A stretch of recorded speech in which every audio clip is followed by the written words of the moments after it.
नमस्कार दोस्तों, आप सबका स्वागत है मेरे YouTube चैनल के ऊपर।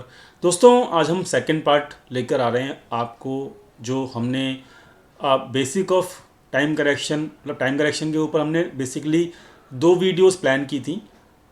फर्स्ट ऑफ ऑल हमने वहाँ पे प्रैक्टिकल जो हम अभी करेंगे टाइम करेक्शन के बारे में, आपको मैंने प्रॉमिस किया था कि हम प्रैक्टिकली वीडियो लेकर आएंगे सेकंड पार्ट के अंदर, टाइम करेक्शन वाली सेकंड पार्ट के अंदर। तो वो अभी हम ये आपके सामने पेश कर रहे हैं। लेकिन दोस्तों, यहाँ पर आपको इस वीडियो को देखने से पहले आपको ये जो हमने आज सुबह मॉर्निंग में पहली वीडियो पोस्ट की थी टाइम करेक्शन के रिगार्डिंग, जहाँ पे हमने आपको बेसिक्स बताए थे कि आपको टाइम करेक्शन होगा या नहीं होगा, किस तरीके से पता लगेगा, वो डेफिनेटली आप देख लीजिएगा। क्योंकि अगर आपने वो वाली वीडियो जो यहाँ पे आपको दिख भी रही है, और इसका जो लिंक है वो ऊपर आई बटन के ऊपर ही मिल जाएगा आपको, और डिस्क्रिप्शन में मिल जाएगा इस वीडियो का लिंक, तो ज़रूर देखिएगा। पहले पार्ट 1 देखिएगा, उसके बाद जाके अभी जो वीडियो आपके सामने चल रही है पार्ट 2 वो देखिएगा। पार्ट 1 अगर आप नहीं देखोगे तो पार्ट 2 आपको समझ में भी नहीं आएगी और इसके इंपॉर्टेंस समझ में बिल्कुल भी नहीं आएगा। ख्याल रखिएगा इस चीज़ का। तो यहाँ पर आपको पार्ट 1 पहले देखना है, उसके बाद जाके पार्ट 2 देखिएगा, ठीक है। तो अभी हम चलते हैं अपने पार्ट 2 के ऊपर, जहाँ पर हम ये देखेंगे कि जो हमने बात की थी पार्ट 1 के अंदर, वो हमने कैसे इम्प्लीमेंटेशन होती हुई मार्केट के अंदर देखी है, और क्यों मार्केट ऐसा बिहेव करता है। मार्केट का बिहेवियर जानने में आपको आसानी होगी और आपको समझ में आएगा कि क्यों मैं यहाँ पर टाइम करेक्शन की बात अभी से करना शुरू कर रहा हूँ। चलिए फटाफट से चलते हैं अपने चार्ट्स के ऊपर। हमने क्या डिस्कशन किया था, मॉर्निंग वाली जो वीडियो पार्ट 1 थी उसके अंदर हमने डिस्कशन ये किया था कि अगर मार्केट बॉटम आउट नहीं होता है 180 डेज़ के अंदर, मतलब 180 डेज़ के अंदर मार्केट बॉटम आउट नहीं होता है और 180 डेज़ के फर्दर भी मार्केट गिरता है, तो दोस्तों वहाँ पर क्या होगा, वहाँ पर एक टाइम करेक्शन के अंदर मार्केट चला जाएगा और फिर उसको एक लंबे समय तक डाउन ट्रेंड में रहेगा वो मार्केट। ये हमने डिस्कशन किया था, ठीक है। आप बेसिक ऑफ टाइम करेक्शन का जो पार्ट 1 है उसके अंदर जाके डीपली चेक कीजिएगा, हमने ये सब चीज़ें डिस्कशन ऑलरेडी कर रखी हैं। तो दोस्तों ये चीज़ हमने डिस्कशन किया था। दूसरी चीज़ हमने डिस्कस की थी ये कि भाई अगर 180 दिन के बाद चला गया मार्केट, तो वहाँ पर मिनिमम जो पीरियड देखा गया है वो 1.5 साल से लेके 2 साल के बीच में देखा गया है, ठीक है। और मैक्सिमम पीरियड जो देखा गया है वो 2.5 साल से लेके और 3 साल के बीच में देखा गया है, ठीक है। तो ये भी हमने यहाँ पर डिस्कशन किया था अपनी फर्स्ट पार्ट के अंदर। तो ये भी चीज़ हम देखेंगे अभी यहाँ पर प्रैक्टिकली अप्लाई करते हुए। तीसरी चीज़ हमने देखी थी कि जब कभी भी प्राइस करेक्शन होता है, प्राइस करेक्शन मतलब हम क्रैश की बात कर रहे हैं, तो प्राइस करेक्शन जब भी होता है वहाँ पर प्राइस करेक्शन के बाद उसके बाद जो है वो टाइम करेक्शन ज़रूर होता है। ये पैटर्न है मार्केट का, ये बिहेवियर है मार्केट का। तो दोस्तों इस चीज़ को भी हम यहाँ पे अप्लाई करके देखेंगे, आपको चार्ट के ऊपर दिखाऊंगा भी मैं। तो प्लीज़ इस चीज़ को मतलब सीरियसली लीजिए लर्निंग पॉइंट ऑफ व्यू से, और इस चीज़ को आप सीखेंगे तो आप इसके लिए प्रिपेयर रह पाएंगे। तो अभी का जो टाइम पीरियड है वो 180 दिन का पूरा होने के लिए आपको कम से कम 17 अप्रैल, ठीक है, डेट याद रखिएगा, 17 अप्रैल से पहले बॉटम आउट होके मार्केट ऊपर चला जाए तो काफ़ी अच्छा है, फिर मतलब टाइम करेक्शन नहीं होगा। लेकिन अगर 17 अप्रैल के बाद भी मार्केट डाउनफॉल में रहा, जो कि 18,600 से डाउनफॉल करंटली चल रहा है, तो दोस्तों फिर आप समझ लीजिएगा टाइम करेक्शन होना ही है, निश्चित है वो। और ये मार्केट का बिहेवियर है, मैं आपको अभी से इसके लिए आगाह कर रहा हूँ, ठीक है। तो यहाँ पर हमको समझना होगा कि किस बेसिस के ऊपर हम यहाँ पे टाइम करेक्शन देखेंगे। अब वो होगा टाइम करेक्शन या नहीं होगा ये मार्केट खुद बता देगा आपको, लेकिन अगर आपको बेसिक्स पता हैं तो आपको वहाँ पर मार्केट को मेंटली आप मतलब मार्केट में मेंटली प्रिपेयर रह सकते हैं, ठीक है। चलिए हम चलते हैं अपनी वीडियो के ऊपर और ये हम डिस्कशन कर लेते हैं।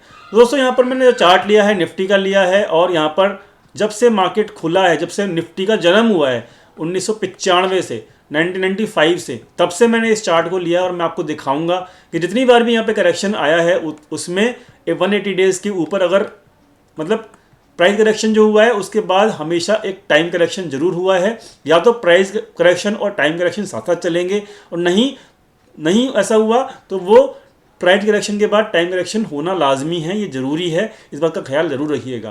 तो सबसे पहले हमारा को यहाँ पर जो ये करेक्शन मिला, ये करेक्शन 180 डेज़ के अंदर बॉटम आउट हो चुका था, लेकिन ये एक अच्छा खासा क्रैश था मार्केट के अंदर, ठीक है, जो 95 के 95 से 99 के बीच में मिला अपने को, ठीक है। तो ये एक क्रैश था, और इस क्रैश के बाद प्राइस करेक्शन क्योंकि यहाँ पे हो चुका था, प्राइस करेक्शन यहाँ पे हो चुका था, तो लेकिन यहाँ पर 180 डेज के बाद का टाइम करेक्शन नहीं हुआ था।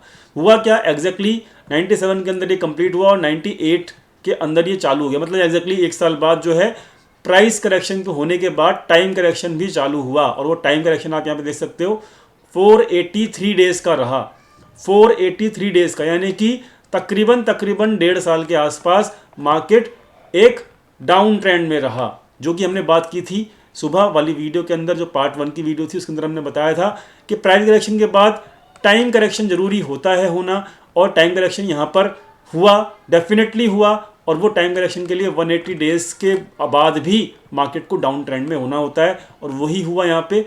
आप चेक कर सकते हो 483 डेज तक मार्केट यहाँ पर तकरीबन एग्जैक्टली जो है यहाँ पर 480 डेज तक मार्केट जो है टाइम करेक्शन हुआ, यानी कि 1.5 साल तक यहाँ पर सबसे पहले टाइम करेक्शन हुआ, जो कि होना ही था। ये मार्केट का बिहेवियर है, प्राइस करेक्शन के बाद टाइम करेक्शन।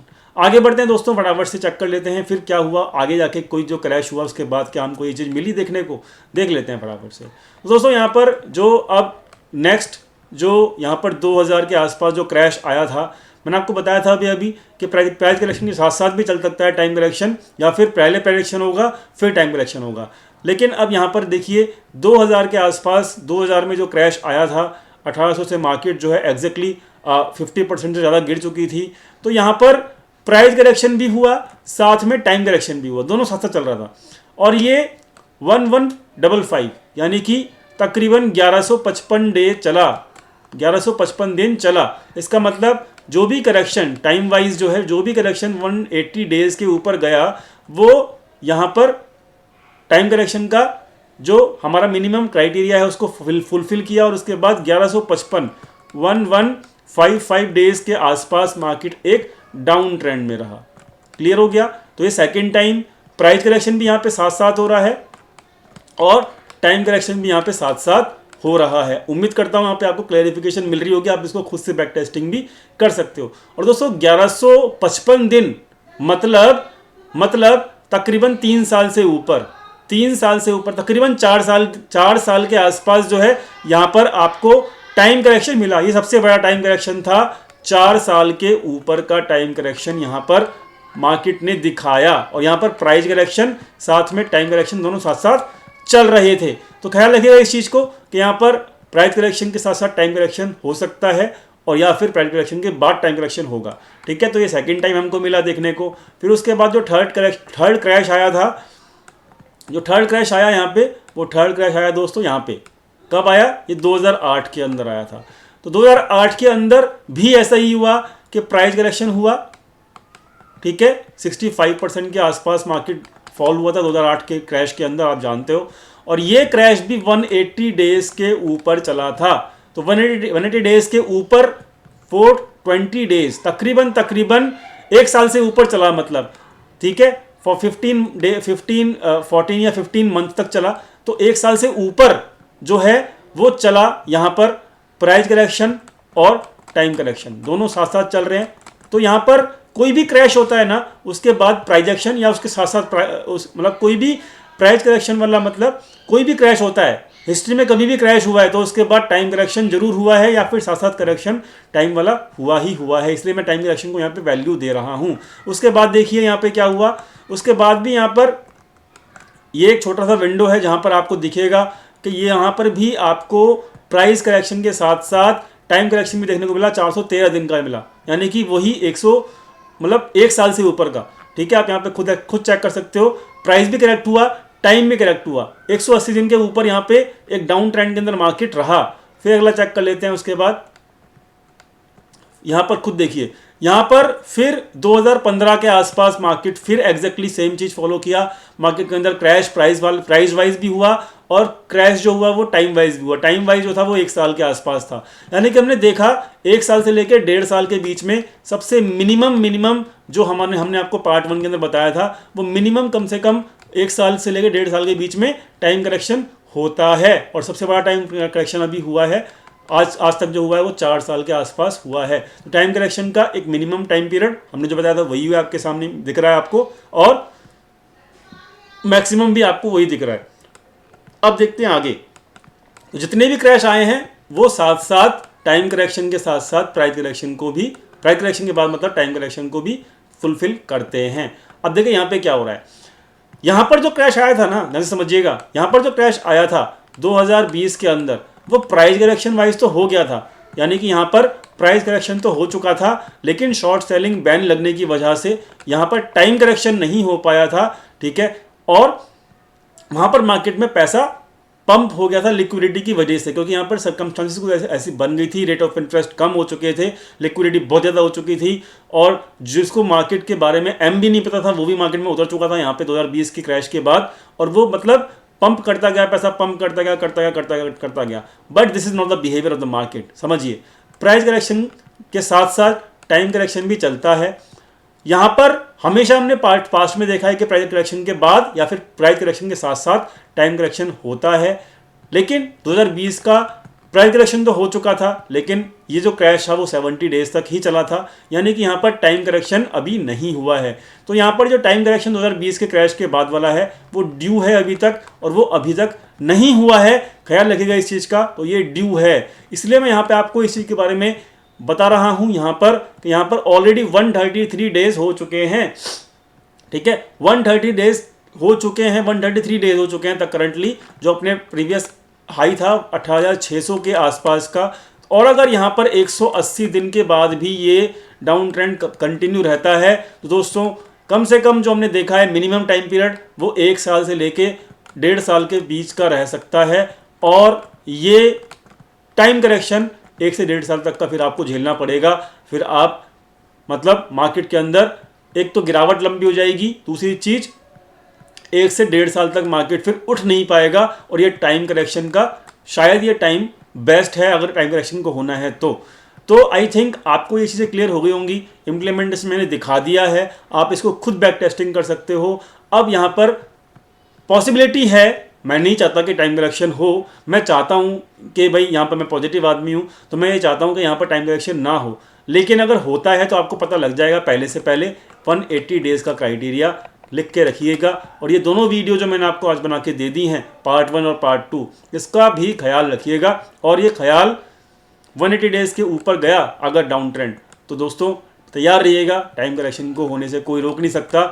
और ये पास्ट है जो कि रिपीट होता ही है, ये बिहेवियर है मार्केट का जो कि होना ही होना है। तो इसलिए मैं यहाँ पे थोड़ा चिंतित भी हूँ, और यहाँ पे मैंने आपको पहले से पहले बताने की कोशिश भी की है। जाके आप इसको बैक टेस्टिंग जरूर कीजिएगा, आपको मज़ा आएगा, और उम्मीद करता हूँ इस वीडियो से भी आपको कुछ ना कुछ लर्निंग मिली होगी, और इस चीज़ के मतलब ये जो टाइम करेक्शन का जो कॉन्सेप्ट आपको समझ में पूरा आ गया होगा, क्या इसके बेसिक्स हैं, क्या इसको किस तरीके से हम कैप्चर कर सकते हैं, इसको मतलब किस तरीके से हम देख सकते हैं, हर चीज़ मैंने आपको यहाँ पे बताया।